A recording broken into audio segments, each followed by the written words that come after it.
In this presentation, we will travel back in time to tackle about the first Mass in the Philippines. We will also talk about the important events and explain its importance in understanding these happenings in our Philippine history. The First Mass in the Philippines by Antonio Pigafetta, also known as Antonio Lombardo or Francisco Antonio Pigafetta, born 1491, died in 1531 at the age of 14, was a Venetian scholar and explorer who was born in Vicenza, Italy. Belonged to a rich family. He studied astronomy, geography, cartography, and he then served on the board ship the Knights of Rhodes at the beginning of the 16th century.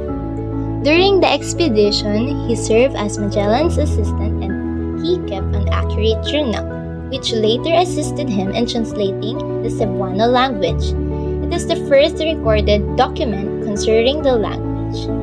He also one of the 18 men who made to complete the trip and returned to Spain in 1522 under the command of Juan Sebastian Elcano, out of approximately 230 persons who set out 3 years earlier. These men completed the first circumnavigation of the world. Pigafetta's journal is the source of what we know about the Magellan's first voyage.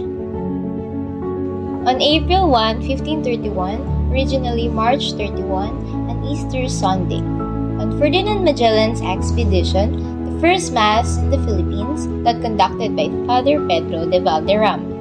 According to Pigafetta, the Italian chronicle of Magellan expedition, the Mass was held on an island called Mazua, also known today as Limasawa Island Lake, and conducted the Mass near the shore. The said Mass was attended by Magellan, the Ra brothers, Ra Lamu, Ra Siago, Spanish voyagers, and the first local or native archipelago, which said archipelago was named as the Philippines until the time of Fray Lopez de Villalobos, happened in 1543. In the afternoon of the same day, Magellan instructed his comrades to plant a large wooden cross on the top of the hill, overlooking the sea, because it will be beneficial for the people, because once the Spaniards saw the cross, they would know that they have been in this land and would not cause any trouble. On April 8, 1521, originally April 7, when they discovered the mouth of the Cove of Cebu, called Mandaue, at the noon of April 7, 1521, Magellan met Sugbo's ruler, or the King of Cebu, Raha or Dato Humabon o Hamapar. Later on, in April 15, 1521, originally April 14, Ferdinand Magellan and Raha Humabon sealed their friendship with a blood compact in a traditional ritual called Sanduko or One Blood. Also, on that day, Magellan planted a cross in the middle where he gathered all the people with the king and other principal men of the island, where Magellan spoke and encouraged the king to be a good Christian by burning all the idols and worship the cross instead. 800 souls were baptized, including the king and queen. And that the same day, Pigafetta showed Queen Rahamihan an image of a very beautiful wooden child Jesus to keep in place for her idols. And this image of child Jesus is now known as Santo Niño, found in Cebu. After 8 days, all of the island's inhabitants are all baptized. Pigafetta admitted that they burned the village down for obeying the king and Magellan, and the Mass was conducted by the shore every day. But where did the first Mass in the Philippines really held? Is it in Macau, in Butuan, or Limasawa Island of Leyte? Limasawa evidences based on Antonio Pigafetta's account and Francisco Agus Lopez. Butuan or Limasaw. Today, this site is widely believed by many historians and the government to be Limasawa, off the tip of southern Leyte. However, until at least 19th century, the prevailing belief was the first Mass was held in Butuan. This belief is maintained by who assert the first Mass instead held at Masao.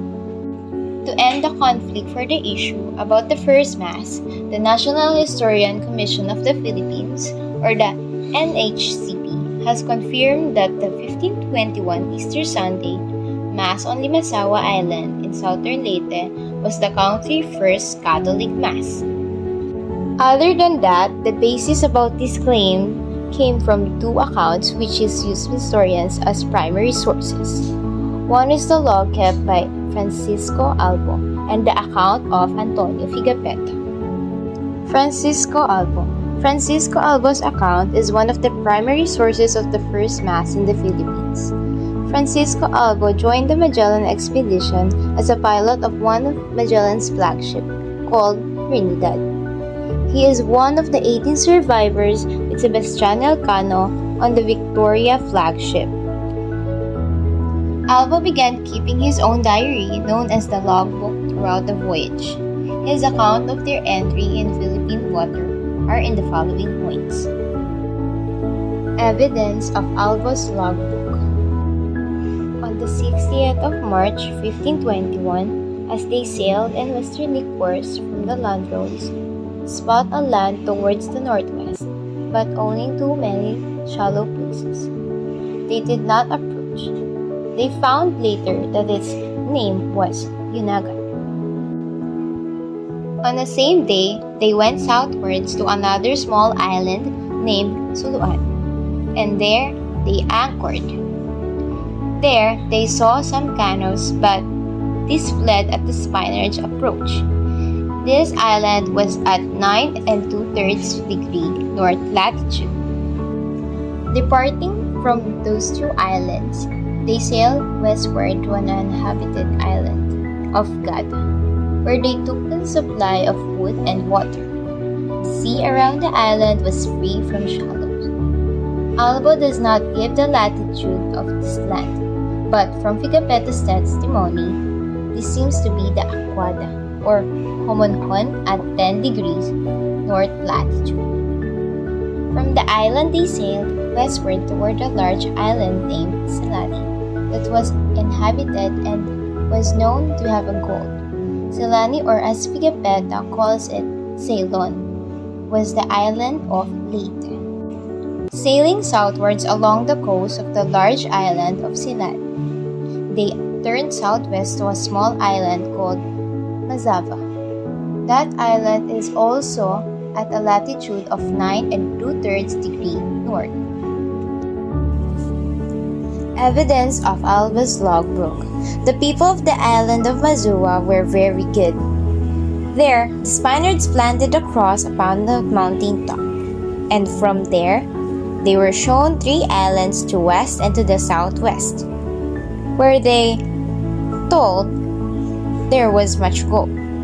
They showed us how the gold was gathered, which came in all small pieces like peas and lentils. From Mazava, they sailed northwards again, towards Ceylani in a northwesterly direction, ascending up to 10 degrees from latitude, where they saw 3 small islands.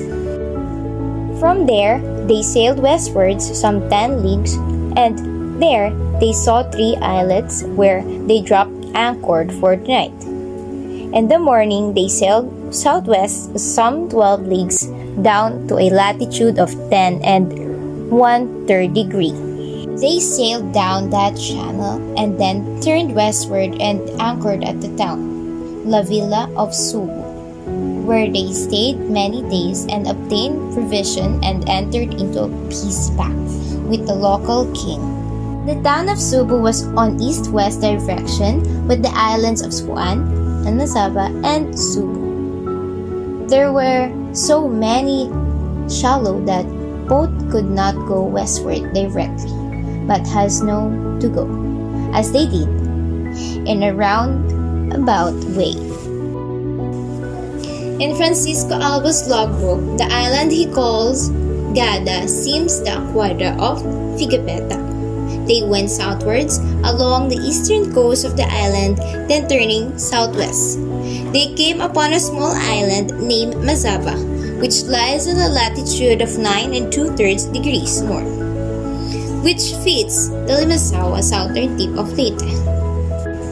Also noted that Albo did not mention the mass, but he did mention or indicate about the planted cross at the top of the mountain, where you can see from there 3 islands from west and to the southwest, which according to the historians, it fits the description of Limasaua, where they put the marker at the top of the mountain, and the 3 islets you can see from there, which supports Francisco Albo's statement and Limasaua claim when it comes to location. This include that Albo's account could tell that they are in Limasaua, despite of not mentioning about Masao or Limasaua. 7 days in Masawa. Thursday, March 28, a Holy Thursday. They anchored near an island, and a small boat came with 8 natives, to whom Magellan threw some trinkets. In the afternoon of that day, the Spanish ship weighed anchor and came close to shore near the natives' king's village. Friday, March 29, a Holy Friday. Magellan sent his slave interpreter to ask the king about food supplies, and he also said that they came as a friend and not as an enemies.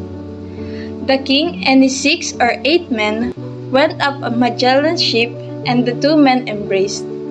Another exchange of gifts was made.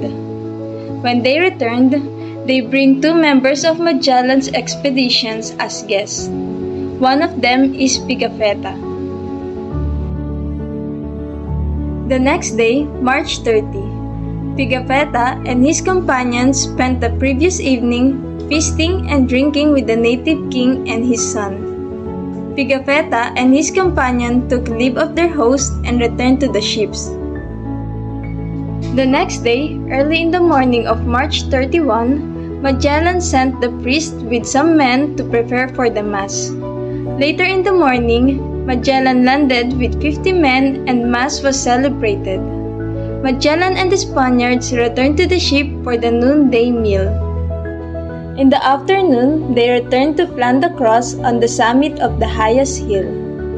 Both at the Mass and planting of the cross were the King of Masawa and the King of Butuan. Summit of the highest hill, Magellan then said that he wished to go to the Cebu and to depart the following morning. The King of Masawa said that he would conduct Magellan to Cebu, but he would first have to bring the harvest in. He asked Magellan to send him men to help the harvest. Monday, April 1, Magellan sent men ashore to help with the harvest, but no work was done that day because the 2 kings were sleeping after drinking out the night before. Tuesday, April 2 and Wednesday, April 3, work on the harvest during the next 2 days. Thursday, April 4, the last day, they leave the Masawa bound for Cebu. Taking the evidence of Albo's logbook, together with Pigafetta's account, this cleared the confusion of where did the first Mass really held. The contribution and relevance of the document in understanding the grand narrative of Philippine history. Primary sources have the most contribution in understanding of what happened in the past. In the same way, Pigafetta's journal is the source of what we know about Magellan's first voyage. Next, Pigafetta has the merit to have recorded in his chronicles a major event of the history of the Philippines, the first encounter between Filipinos and Europeans. Also, his work, Report on the First Voyage Around the World, includes the earliest documents available on the language and culture of the island of Samar and Cebu. In addition, a primary sources account assisted us in understanding how early Filipinos lived. And through Albo and Pigafetta's account, it emphasizes the natives' generosity and hospitality to the expedition team. Also, this book assists today's researchers and students in comprehending the context of the Magellan's expedition and the origin of the entire Philippine-European conflict commenced. Furthermore, we found out how Catholicism rises in the Philippines.